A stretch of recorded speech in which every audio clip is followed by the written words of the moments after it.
And host of the podcast In Sync with Alexi, and Molly Jong-Fast, special correspondent for Vanity Fair and MSNBC contributor. Good to see you both.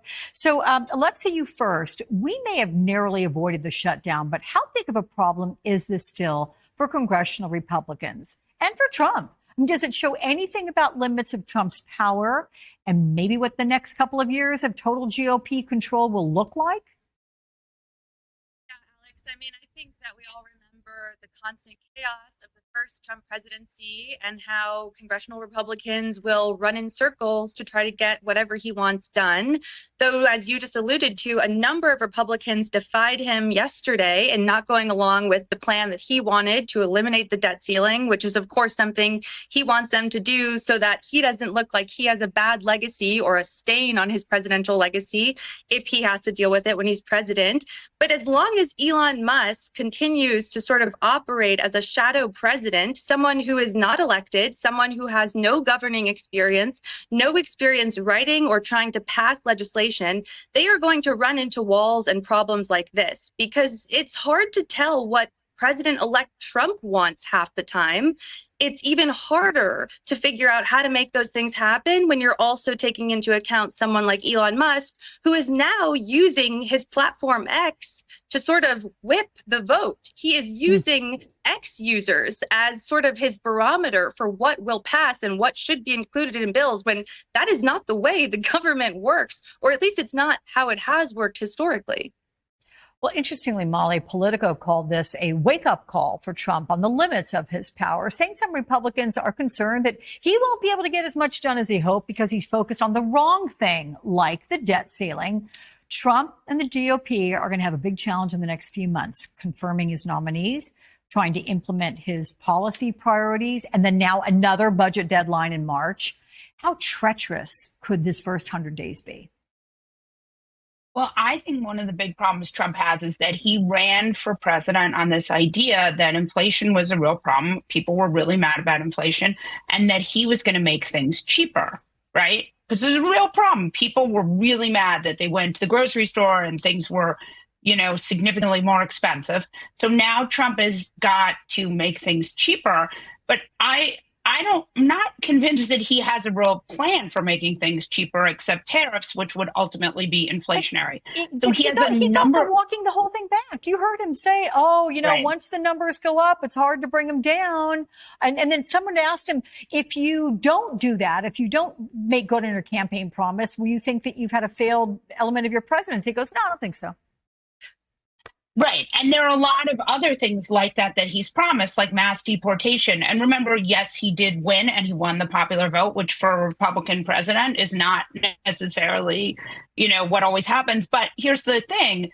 Some of these things are not, easy to pass, normal things. Mass deportation, wildly expensive, morally reprehensible, and going to cause you big problems, and also wildly inflationary. So I do think he's got a real problem there. Okay.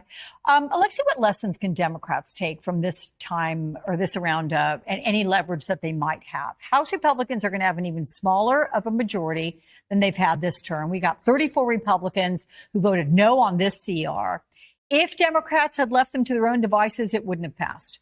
Can that provide some protection against the more extreme policies Republicans might want to pass?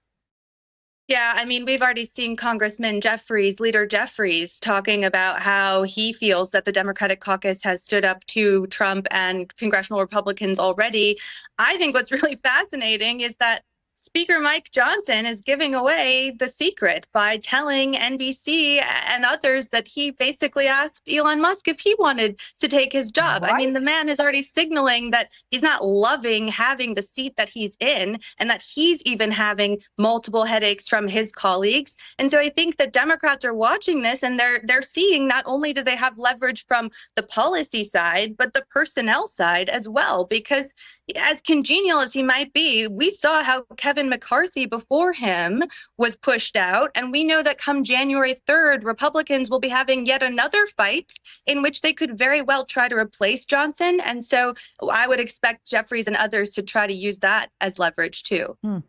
Somali Representative Jerry Connolly, who was just elected to the top minority spot on the powerful House Oversight Committee, spoke to MSNBC yesterday about Elon Musk's role in killing the original budget deal. Here's that. This is unprecedented. It's dangerous. He is riddled with conflicts of interest. He's kind of the original American oligarch, a big word, but it means a rich guy who's unaccountable, who was elected to nothing, who is basically overshadowing the actual president-elect of the United States, Donald Trump. I think that's a really troubling development for everybody. It's not funny. It's actually quite serious. So when it comes to why Musk got involved, Congresswoman Rosa DeLauro sent a letter to congressional leaders Friday noting the original bill included restrictions on tech investments in China and accused Musk of derailing the deal to, quote, protect his wallet and the Chinese Communist Party at the expense of American workers, innovators, and businesses. How often, Molly, can we expect him to upend critical government operations for personal gain? Well, this is the reason that we have all of these ethics laws that are, Trump world pretty much thumbed their nose at the last time, though some of them were still, people still were able to abide by some of them. But yes, sure. And that's why we don't have people in the federal government who also work in business, right?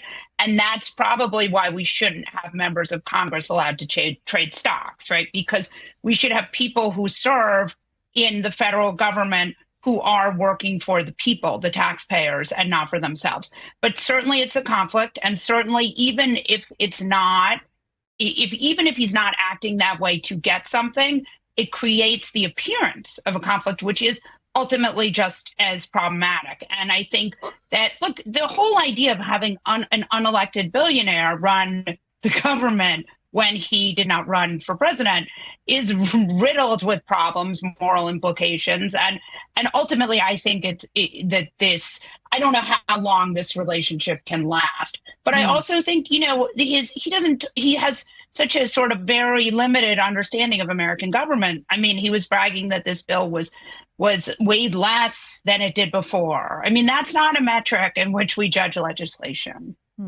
Well, among the things that got cut, Alexei, again, by the resolution pushed by Trump and Musk, and it failed, it cut funding for a bipartisan childhood cancer research program. That cost $190 million. That's a relatively small amount compared to the overall budget.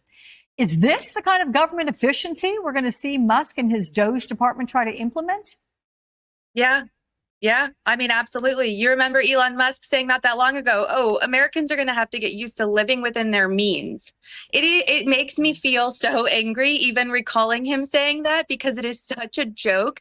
But not only that, you were just talking about their business conflicts. There was another measure in there that Senator Ted Cruz has been pushing that would force tech companies to remove so-called revenge porn, which are, explicit images that were shared privately and consensually, and then someone decides to share them without that person's consent all over the internet. It ruins people's lives. It is devastating. And guess what? That was taken out too. And there's a lot of revenge porn that is prolific on sites like X and Truth Social. And so you have to ask yourself, what do these people care about? Is it literally just, as Molly was saying, the so-called weight of these things and the numbers and the bottom line? Or do they have values and morals that are backing up what they're pushing for and what they're pushing against? Speaking of values, at least the Senate brought back that childhood cancer research, and that did get into the final bill. So thankfully, we can report that. Alexei and Molly, always love to have you on. I'll see you again soon. Thank you.